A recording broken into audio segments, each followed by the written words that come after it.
Boa noite, amigos do Centro Espírita Ibirajara. Estamos mais uma vez reunidos para o prosseguimento do Livro dos Espíritos.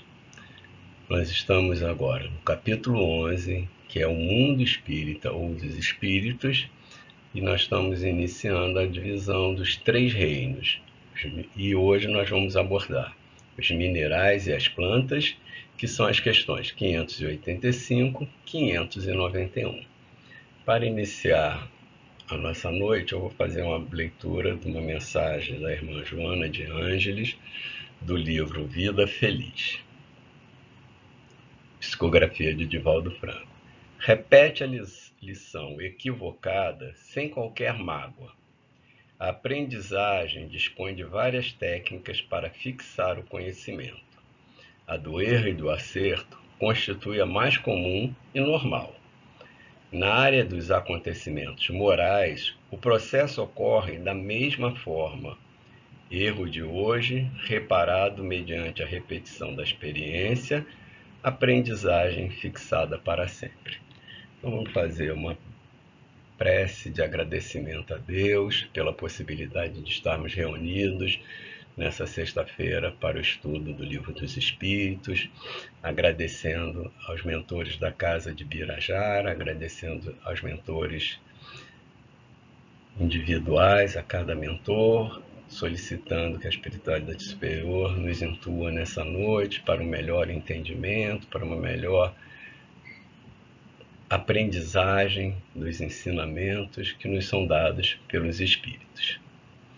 Que assim seja. Então nós vamos começar hoje, e é um tema que traz algumas informações com o tempo, né? A ciência avançou, nós já temos novas subdivisões desses reinos, e aí eu vou trazer já uma pergunta do que foi lá atrás do Livro dos Espíritos, a questão de número 24, onde Kardec pergunta: é o espírito sinônimo de inteligência? Então ele está fazendo a relação, e os espíritos respondem que a inteligência é um atributo essencial do espírito. Uma e outro, porém, se confundem num princípio comum, de sorte que para vós são as mesmas coisas. Então a gente vê que já aqui os espíritos englobam, né? A inteligência é um atributo do espírito, mas eles se confundem num princípio comum. Porém, a gente vê que é um pouquinho mais complexo, né? Porque ele fala: para vós são as mesmas coisas. Então, para nós que ainda estamos trilhando, né, esse caminho inicial do conhecimento, os espíritos dizem que é a mesma coisa. Provavelmente, evolutivamente, com a aquisição de novos conhecimentos, pode ser que a afirmação não seja a mesma. E aí eu pulo para a questão 71. E Kardec pergunta, de novo: a inteligência é um atributo do princípio vital? Né? Então a gente aí já está pensando, quando a gente está pensando nos reinos, né? E a gente tem que pensar no princípio vital que anima, né? Assim, dos reinos vegetais para os animais, né? E aí Kardec responde: não, pois que as plantas vivem e não pensam. Então, as plantas a gente já vê pela resposta que ela tem princípio vital, mas não tem inteligência. Elas só têm vida orgânica. A inteligência e a matéria são independentes, porquanto um corpo pode viver sem a inteligência, mas a inteligência, só por meio dos órgãos materiais, pode se manifestar. Necessário é que o espírito se una à matéria animalizada para intelectualizá-la, né? Então, Kardec já está fazendo dessa relação, né? Aonde estão, né, os princípios vitais e aonde está a inteligência, onde está o espírito, né? Que ele considera que para nós é semelhante. E após, no final dessa pergunta, o comentário de Kardec é bem elucidativo do pensamento a seguir, né?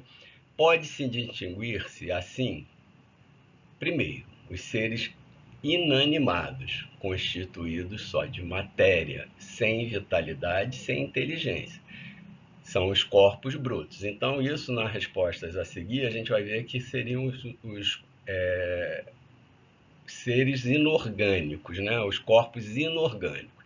E os orgânicos seriam os seres animados, que não pensam, formados de matéria e dotado de vitalidade, porém destituído de inteligência. Vamos dizer, aí vai as plantas e outros reinos, né? E os seres animados pensantes, formados de matéria, dotado de vitalidade e tendo a mais um princípio inteligente que lhe ortoga a faculdade de pensar. Então a gente vai para os seres animados, né? Homens e animais, né? Porque o outro não pensa, aí são as plantas, né? Então vamos seguir então o consolador, né? Porque aí a gente pensa isso, mas não vamos entender como uma coisa contínua, que tudo é importante. No Consolador, a pergunta 28 é a seguinte: as manifestações de vida nos vários reinos da natureza, abrangendo o homem, significam a expressão do verbo divino em escala gradativa nos processos de aperfeiçoamento da Terra? Então, a influência do divino em toda essa cadeia evolutiva. E os espíritos respondem: sim, em todos os reinos da natureza, todos palpita a vibração de Deus, com o verbo divino da criação. E no quadro sem fim do trabalho da experiência, todos os princípios, como todos os indivíduos, catalogam os seus valores e aquisições sagradas para a vida imortal.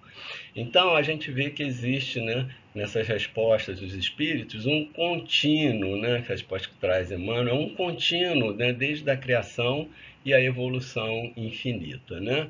Então isso é importante para a gente começar nosso estudo já com uma visão um pouco diferente, porque com a evolução da ciência, eu vou trazer aqui uma informação que fui pegar agora para o estudo, como as coisas vão mudando. Eu vou pegar bem basal, porque se for à frente complica mais ainda para a gente.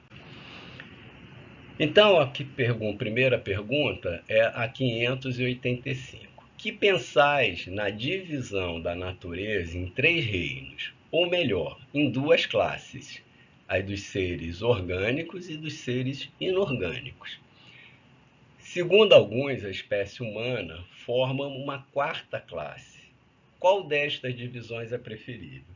E aí eu peguei só a título de curiosidade, só hoje dos seres orgânicos já são 5 classes, porque ele divide ele põe o reino das plantas, os reinos dos fungos, os reinos dos animais, os reinos dos protistas, que são as algas, e das môneras, que são as bactérias. Então a gente vai vendo que a coisa só vai aumentando, né? Só vai com a evolução da ciência e provavelmente vão apresentar outras divisões. Então na era mineral, vegetal e o reino humano, né? O reino humano.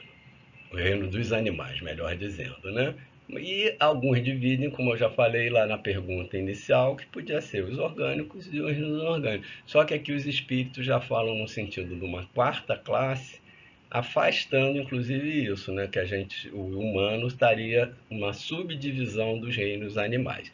E aí os espíritos respondem: todas essas divisões são boas, conforme o ponto de vista. Então, isso é evidente. Conforme o estudo, conforme o interesse, talvez fosse dar uma aula de biologia, nós teríamos que expandir esses conceitos, mas nesse sentido da organização dos livros dos espíritos, das informações necessárias, lembrando que também essas divisões não existiam naquela ocasião, ele fala, todas são boas. Do ponto de vista material, que eu acho essa que ele já tinha falado anteriormente na 28, apenas a seres, na 28 não, na 71, né? Apenas a seres orgânicos e inorgânicos.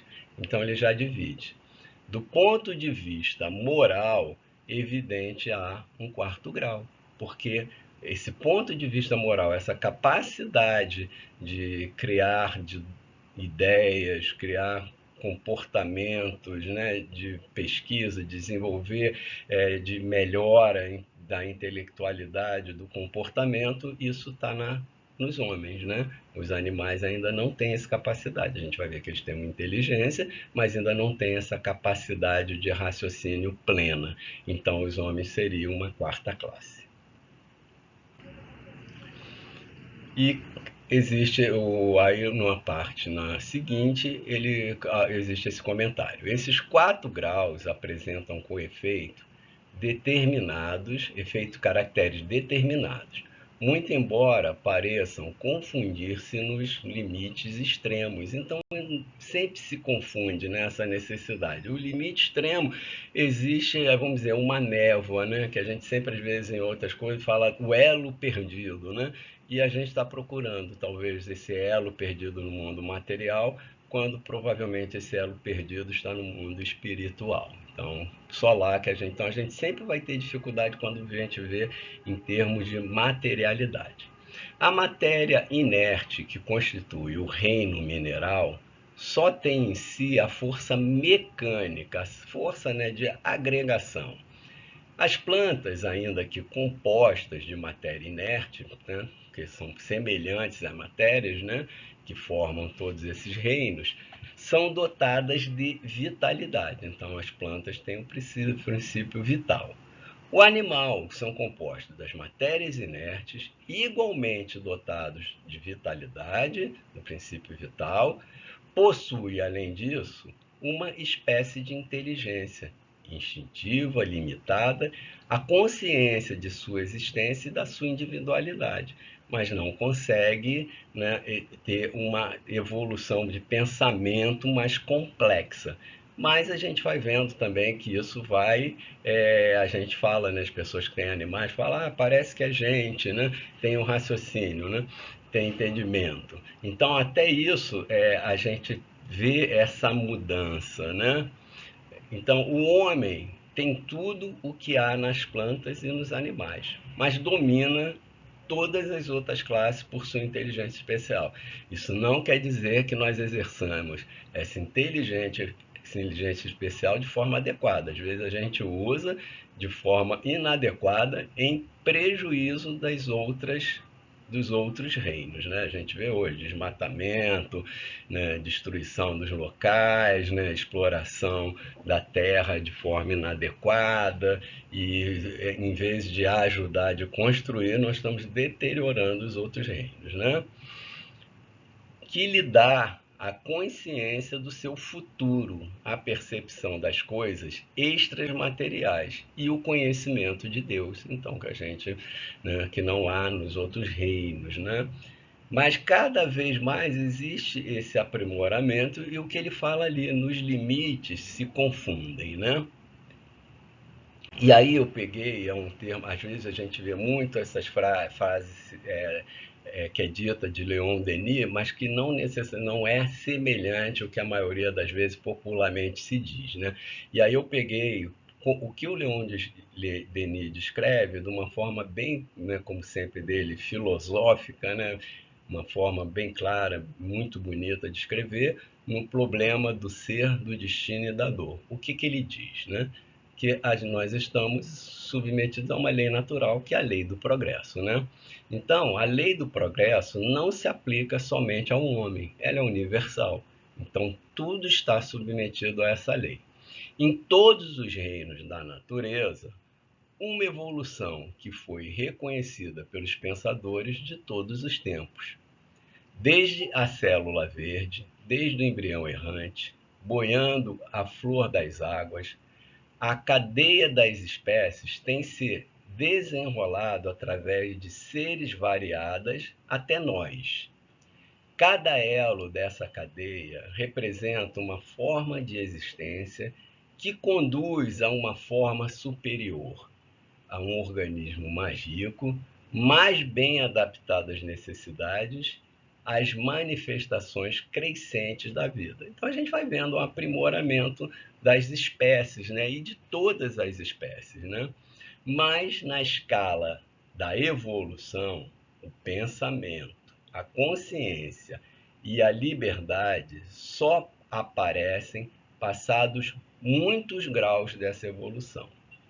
E aí ele traz a frase, né? Na planta, a inteligência dormita.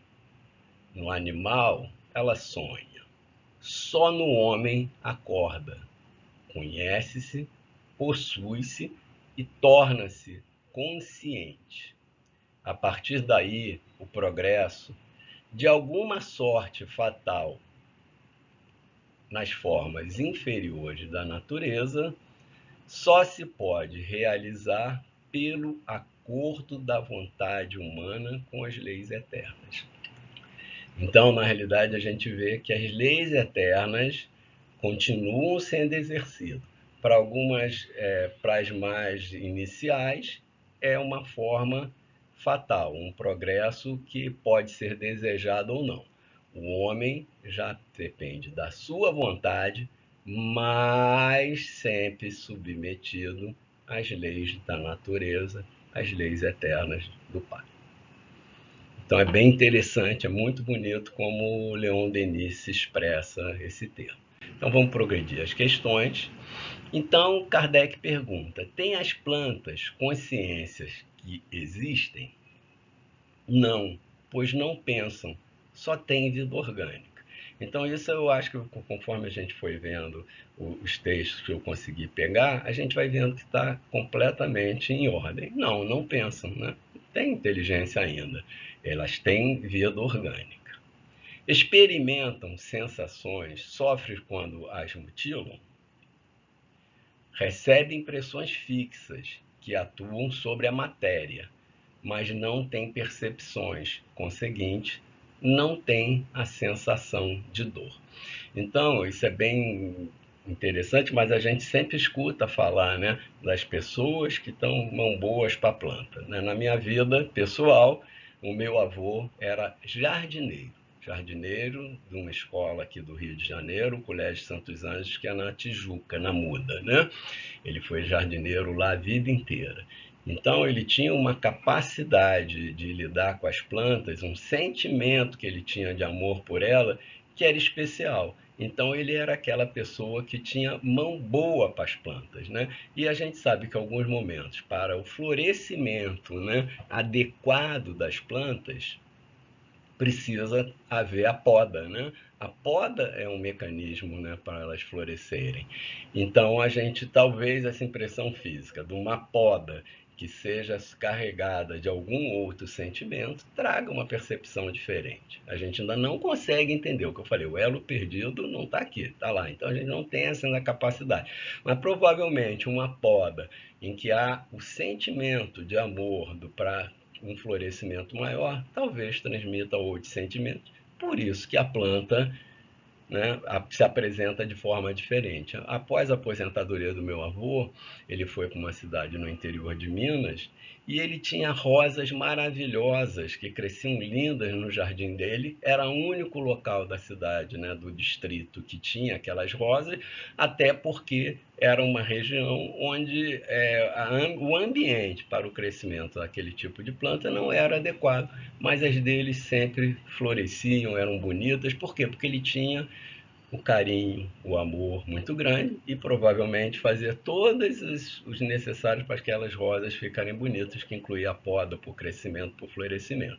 Mas na realidade, né, elas podem ter impressão, mas não têm a percepção, no nosso entendimento ainda. Isso não quer dizer que mais tarde não aconteça, porque eu já vi algumas pessoas falando que as plantas, a gente vai ver depois, têm alguma comunicação. Então, isso só o futuro, com entendimento, nos dirá. Independente da vontade delas, a força que as atrai uma das outras, é independente da vontade dela, a força que as atrai uma para as outras, né? Então é independente a atração de ficar no mesmo local, certo, porquanto elas não pensam. É uma força mecânica da matéria que atua sobre a matéria, sem que elas possam a isso opor-se. Então, essa semana nós estávamos conversando, né, num outro grupo de estudo com a Maria Helena Holanda, que é do nosso centro espírita, né, e ela falando que ela tinha um grupo de plantas nos vasos, e em um determinado momento ela afastou um desses vasos daquele grupo de plantas, né? Daquele local, botando em outro local, considerando que o local era melhor para aquela planta ficar mais bonita, né? E o que aconteceu com a planta? A planta piorou, né? Foi morrendo a planta, né? Vamos dizer nessa linguagem, foi morrendo, né? Foi perdendo o viço. E aí ela pegou, botou junto as outras plantas no mesmo lugar que ficava antes e essa planta floresceu de novo. Então isso foge à nossa capacidade de explicação, né? Mas essa planta, né, a gente vê que ali existia uma ambiência, alguma coisa além em que dava, né, um conforto, entre aspas, para todas aquelas plantas, né? Porque isso é uma coisa real, foi relatada pela Maria Helena, então ela viu, ela acompanhou, né? E ela falou, não, vou botar no lugar que era dela. E ela floresceu de novo. Então a gente vai vendo que mesmo que isso seja uma força mecânica da matéria, da mecânica, como diz lá no início, né? O divino está sempre atuando sobre a natureza, né? A força. Tudo está submetido aos desígnios de Deus, a essas forças da nossa natureza, comandada por ele. Na pergunta 589, Kardec pergunta: algumas plantas, como a sensitiva idioneia, por exemplo, executam movimentos que denotam grande sensibilidade e, em certos casos, uma espécie de vontade, conforme se observa na segunda, cujos lobos apanham a mosca que sobre elas pousam para sugá-las, parecendo que urde uma armadilha a fim de capturar e matar aquele inseto, né? Então a gente vê isso, né? Essas plantas que a gente diz as plantas carnívoras, né? Que é o inseto matar a planta, a flor se fecha e serra aquele ali e o bichinho é destruído ali para nutrir a planta. A gente vê o girassol, né, que acompanha, né, o movimento do sol seguindo. A gente vê também uma plantinha aqui no interior, todo mundo chamava de Maria Sem Vergonha, que a gente, quando era criança, adorava, que é aquela planta que a gente toca, ela se fecha toda, mostrando que existe um estímulo ali, né? E a gente tinha prazer de sair, porque tocava nela, ela se fechava toda, as folhinhas verdes, e depois de um tempo passa a abrir de novo, né? Então, Kardec pergunta, são essas plantas dotadas da faculdade de pensar? Elas têm vontade e formam uma classe intermediária entre a natureza vegetal e a natureza animal. Então ele está falando, isso seria esse elo, né, terminal, onde há uma transição que a gente desconhece. E, né, ele fala, constitui a transição de uma para outra, né, para outra espécie, né, para outro reino. Então essa pergunta, porque se a gente vê que é um contínuo, tudo em a natureza é transição. Por isso mesmo que uma coisa não assemelha a outra. E, no entanto, todas se prendem uma nas outras. Então há uma cadeia de ligação, apesar de uma não se assemelhar, não ter semelhança, mas existe um encadeamento, né? As plantas não pensam, por conseguinte, carecem de vontade. Nem as ostras que se abrem, nem os ófitos pensam, tem apenas o instinto cego da natureza. Então a gente viu que nesse reino orgânico inicial, tudo é conduzido ainda pelo instinto, né? Nós temos o instinto, mas também nós temos o pensamento, né? O pensamento, a nossa capacidade de raciocínio, a nossa capacidade moral, cada vez mais vai superando as nossas atitudes instintivas. E Kardec comenta: o organismo humano nos proporciona exemplos de movimento análogo, são movimentos impensados, né? Sem participação da vontade, na função digestiva e circulatória. De fato, né? A gente tem o estímulo para respirar, o nosso coração, independente da nossa vontade, continua tendo as contrações, as sístoles e as diástoles para nos manter vivo, né? O tubo digestivo, ele fala, o piroro também tem a movimentação independente do desejo do homem. A gente, quando está com uma dor abdominal, com uma cólica, a gente sabe até hoje que tem mentalizações, que tem outras formas para diminuir, mas aquilo não vai ter um controle que vai ser feito independente da nossa vontade.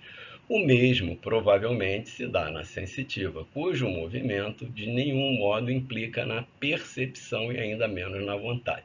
Mas a gente sabe que provavelmente para aquilo ocorrer, quando o mosquitinho toca, existe um estímulo ali. E aquele estímulo identifica a necessidade de fechar instintivamente, né? E como o girassol também sabe da necessidade de conduzindo o Sol. Existe um estímulo que a gente ainda não consegue entender, vamos dizer, uma percepção a outro nível do que está falando aqui nos nossos termos hoje materiais, onde há aquela necessidade, né? Vamos dizer, como ele fala, um instinto natural de permanecer ligado ao Sol. E nós vamos para a pergunta 590. Não haverá nas plantas, como nos animais, um instinto de conservação que as induza a procurar o que lhe possa ser útil e a evitar o que lhes possa ser nocivo? Há, se quiserdes, uma espécie de instinto. Então, elas não estão desprovidas totalmente, os espíritos dizem, né? Dependendo isso da extensão que se dê significado à palavra, como a gente interpreta, né, esse instinto de conservação nas plantas. É, porém, um instinto puramente mecânico, quando nas operações químicas observar que dois corpos se reúnem. É que um ao outro convém, quer dizer, é que há entre eles uma afinidade. Ora, a isto não mais dás o nome de instinto. Então existe essa afinidade, essa necessidade de aproximação que pode explicar, né, até o que eu falei antes da plantinha, né, lá do caso que eu relatei da Maria Helena, né? Mas a gente vê que vai vendo uma modulação, só que a gente não consegue ainda interpretar completamente essas informações. Nós vamos para a última questão, que é a 591, onde Kardec fala: nos mundos superiores as plantas são de natureza mais perfeita, como nos outros seres? E aí os espíritos respondem: tudo é mais perfeito. As plantas, porém, são sempre plantas, como os animais sempre animais, e os homens sempre homens. Então, o que ele fala? No plano espiritual, a planta vai fazer o seu desenvolvimento, né, um aprimoramento todo como planta, mas elas são mais perfeitas, mais bonitas, mais coloridas, provavelmente exalam odores, né, perfumes que nós nem temos ainda a capacidade de percepção, né? Então existe vamos dizer, uma qualidade superior, né? Mas elas vão continuar a ser plantas na sua escala evolutiva.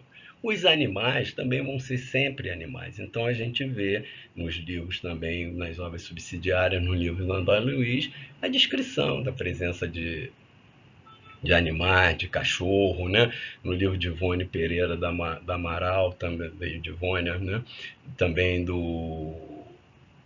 de presença de animais nas caravanas, né, de Nossa Senhora. Então a gente vê essa descrição, essa forma de entendimento, né, de apresentação. E também no plano, os homens vão ser homens, eles vão fazer sua evolução, nós, né, vamos fazer a nossa evolução, sempre ligado a essa formação como homens, né? Mas aí Kardec também, os espíritos, na questão 540, deixam sempre aquela, né, informaçãozinha para a gente guardar. A questão 540 é uma questão longa, eu peguei o finalzinho das questões que diz, né? É assim que tudo serve, que tudo se encadeia na natureza, desde o átomo primitivo até o arcanjo. Então a gente vê que existe um encadeamento e fala lá do ato primitivo. E o ato primitivo vai formar os minerais, né, nas suas conformações, vai formar o reino vegetal, vai formar o reino animal, se a gente colocar, vai formar o reino hominal e vai, né, a evolução vai acontecendo até o reino dos anjos, né, até os arcanjos. E a informação importante, que esse arcanjo também começou por ser átomo. Então, aqui o que os espíritos fazem é a lei da evolução, né? Ele fala admirável lei de harmonia, né? Então, existe uma lei de harmonia. Mas é aí que ele fala para a gente? Que o vosso acanhado espírito, né? E aí vamos lembrar espírito e inteligência, que a nossa acanhada inteligência ainda não pode apreender em seu conjunto. Então, às vezes, a gente fica muito ansioso, né, pelo entendimento de algumas coisas, mas que nós temos ainda limitações para entender. E como ele fala, como a gente sai do átomo e vai ao arcanjo, provavelmente, com a nossa evolução, cada vez entenderemos mais toda essa complexidade evolutiva. Então hoje era isso que eu tinha para trazer, dizer que é sempre uma felicidade estar aqui com vocês, a gente trazendo o estudo do Livro dos Espíritos. Eu espero que eu tenha sido claro. Às vezes a gente traz algumas opiniões pessoais, mas sempre a gente está baseado na obra de Kardec, no Pentateuco, né, nas informações, nos outros livros, na Gênese também existe um aprofundamento dessa parte, né? Nós estamos completando, então, o capítulo 11, que é o último capítulo do segundo livro, e logo, logo estaremos no terceiro livro, né, no livro terceiro, que fala sobre as leis morais. Então, a gente vai vendo essa continuidade, né, da doutrina dos ensinamentos. Lembrando que é uma doutrina progressista e, como tal, essas modificações do nosso entendimento são relacionadas exatamente a esse progresso, ao progresso que nunca para no nosso orbe e o progresso que felizmente também não para em nós, né? Então tem aquela história, né? Nós nunca nos banhamos no mesmo rio, porque é na mesma água daquele rio, porque a água segue, mesmo que nós voltemos, aquela água não é a mesma. E mesmo que a água fosse a mesma, nós não seríamos os mesmos em tempos diferentes, porque nós progredimos. Então existe essa incapacidade, né, de nos banharmos no mesma água do rio sempre, né? E aí a gente extrapolando a opinião pessoal, a gente pensa no lago. Mesmo no lago, as águas são diferentes, mas mesmo que a água fosse igual, nós evoluímos, nós somos diferentes, então os tempos são diferentes. Então a gente tem que agradecer ao Pai por essa admirável lei de harmonia que propicia a nossa evolução de forma contínua. Então que os propósitos do Senhor estejam conosco, que a proteção esteja nos nossos lares, agradecendo a coordenação do estudo para essa possibilidade mais uma vez de estarmos reunidos e dando um abraço a todos e até a próxima chance.